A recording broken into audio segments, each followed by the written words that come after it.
Welcome to the Whole Food Plant-Based Cooking Show, where we make plant-based cooking easy. I'm Jill, and today we're going to make Outback Steakhouse Black Bread.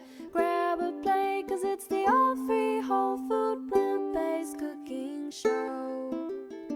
Welcome back to the show, everyone. Today we are making bread. Yes, bread. I love bread, and especially this bread. It brings back such good memories for me.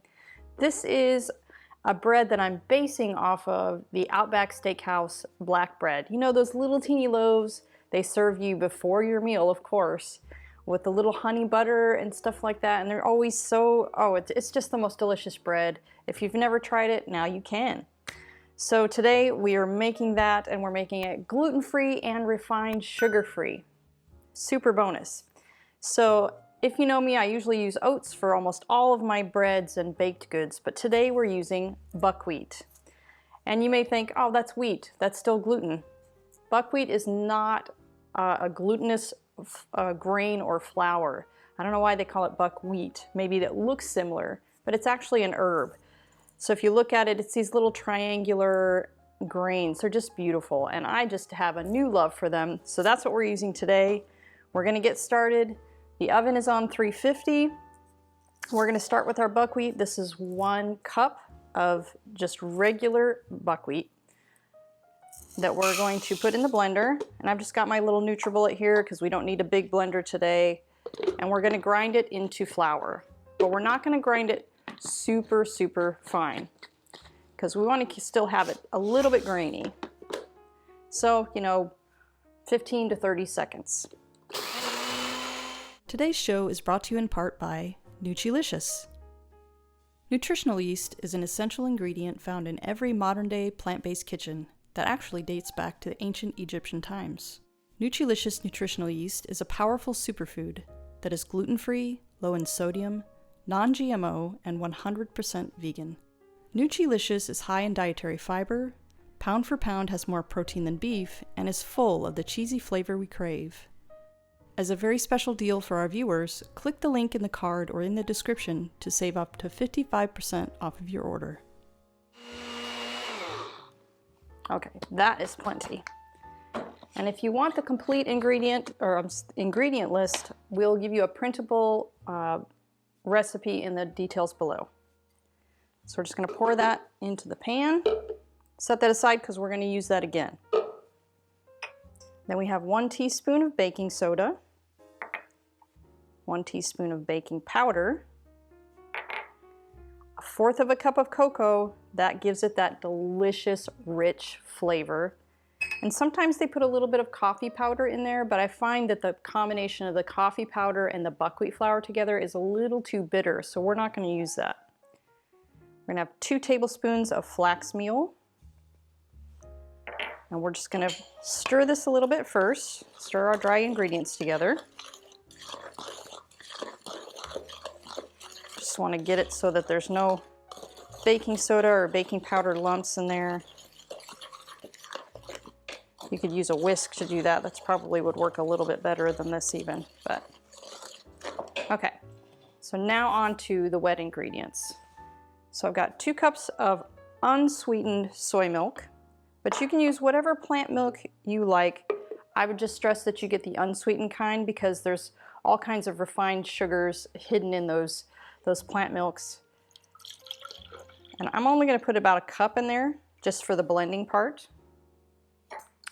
I have 1/2 cup of deglette dates, which deglette dates are just slightly different from the medjool dates. They're a little less sweet, but they're way more affordable. So that's always the kind I use because I like to save some money. Whoops.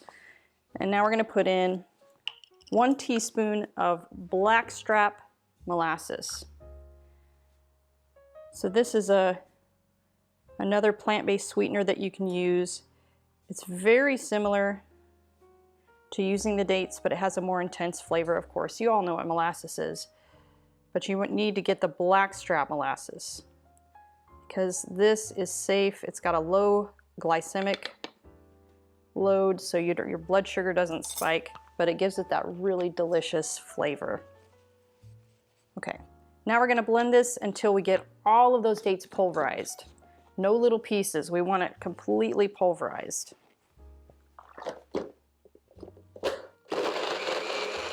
While we're waiting for that, I'd like to share with you some background on our show. The Whole Food Plant-Based Cooking Show is crowd-funded, which means these free weekly recipe videos, along with our entire catalog of recipes on our website, plantbasedcookingshow.com, and our new Plant-Based Cooking Made Easy cookbook are all made possible in part by the generous patronage of our supporting members. By becoming a supporting member, you gain access to great member perks like monthly product giveaways, free downloads of our ebooks, and access to our in-depth courses, including our 28 Days Plant-Based Made Easy course, where we offer a step-by-step guide to making the switch to a fully plant-based diet. We create this show for the hundreds of thousands of viewers just like you who tune in each month from all over the world to make it easy for everyone to live a plant-based lifestyle. So if you love our content, please join us on our mission and become a supporting member today by following the link in the description. Okay, let's get back to the show. Okay, that looks pretty good. Now we're just going to mix these together. And what's cool about buckwheat too, you know how whole wheat or wheat flours in general or white flour, because of the gluten, that's what glues it all together and gives it that kind of spongy texture, right? Well, buckwheat, when you add liquid to it, if you've ever used flax meal powder, it has like this mucinogenic property that kind of just it feels a little bit slippery and slimy. The same thing happens with the buckwheat. So that is what helps just glue all of that stuff together, and it gives you a really nice spongy texture.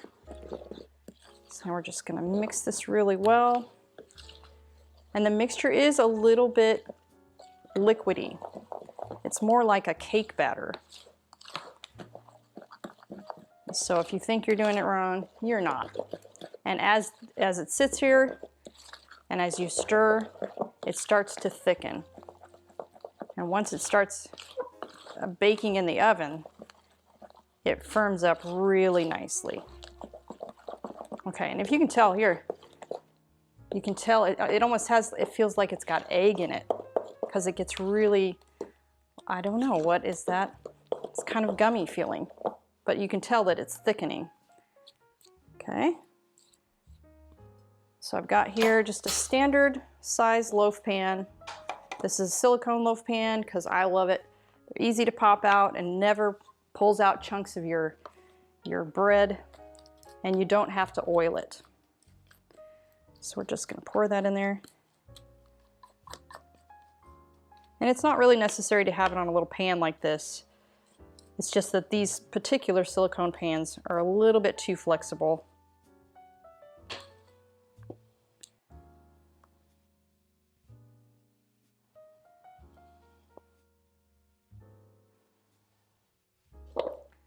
All right.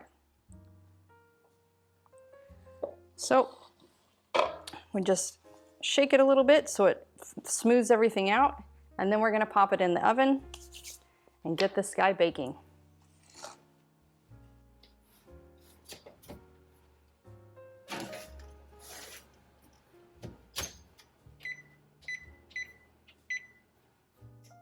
Okay guys, it is out of the oven. It was in there for 45 minutes and oh my gosh, you got to come take a look.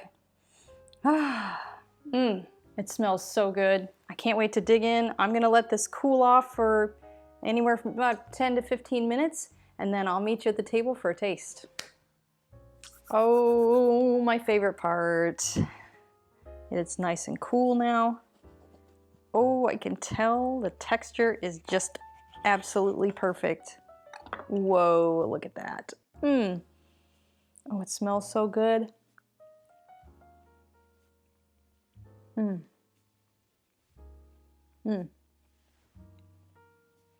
The texture is so spongy and you get just a little hint of the cocoa, just slightly sweet, and then that really earthy flavor of the buckwheat. It is so delicious. And one of my favorite ways to eat it is in the morning. I toast up a piece and lather on some peanut butter on there.